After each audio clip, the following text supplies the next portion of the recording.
BJP డైరెక్షన్లోనే కాళేశ్వరంపై కుట్ర జరుగుతుందని మాజీ ఎమ్మెల్యే గాదరి కిషోర్ కుమార్ మండిపడ్డారు.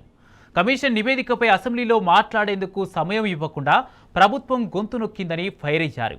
కాళేశ్వరం జిల్లాలతో తుంగతుర్తి నియోజకవర్గం సస్యశ్యామలమైందన్నారు. చావునట్లో తలపెట్టి తెలంగాణను సాధించిన కేసీఆర్ను బదనాం చేస్తే ఊరుకునేది లేదని హెచ్చరించారు. తుంగతుర్తిలోని తెలంగాణ తల్లి విగ్రహానికి గోదావరి జలాలతో గాదరి కిషోర్ కుమార్ జలాభిషేకం చేశారు.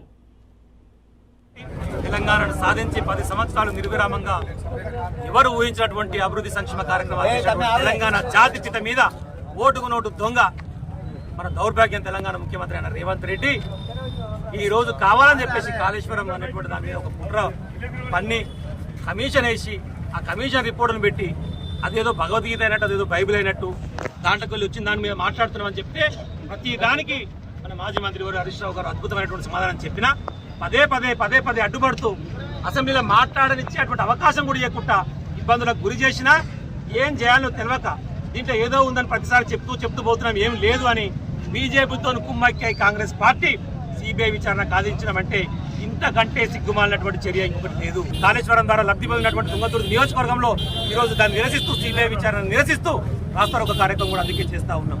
దయచేసి రైతాంగం కూడా గమనించాలి, తెలంగాణ ప్రజలు గమనించాలి. ఈ చంద్రబాబు డైరెక్షన్ లో అటు బీజేపీ డైరెక్షన్ లో జరుగుతున్నటువంటి కుట్ర తస్మాత్ జాగ్రత్త. అలా ఏం లేదంటే ఏం లేదు, మొత్తం గొల్ల. ఏదైనా మాట్లాడితే ఉత్తగానే 1,00,000 కోట్ల అవినీతి అంటాడు. అసలు ప్రాజెక్టు వర్త్ 1,00,000 కోట్లు లేదురా నాయన అంటే 1,00,000 కోట్ల అవినీతి అంటే జరుగుతుంది. ఇంతకుముందు సిబిఐ ఎంక్వైరీల గురించి నువ్వు మాట్లాడినావు కదా.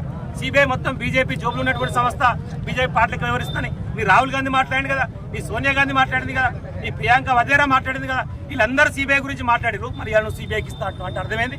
బడేబాయ్ చోటాబాయ్ సంబంధం నడుస్తుందా? బీజేపీ కాంగ్రెస్ కుమ్మక్కై కేసీఆర్ తట్టుకునేటువంటి శక్తి మీకు లేక లోపల చీకటి ఒప్పందాలు చేసుకుని ఇలాంటి కుట్రనీతి ప్రయత్నాలు చేస్తే ఎవరు కూడా ఉపేక్షించే పరిస్థితులు లేరు. ప్రజలు మీకు తప్పకుండా బుద్ధి చెప్తారు. తస్మాత్ జాగ్రత్త అని చెప్పేసి హెచ్చరిస్తా ఉన్నాం. జై తెలంగాణ.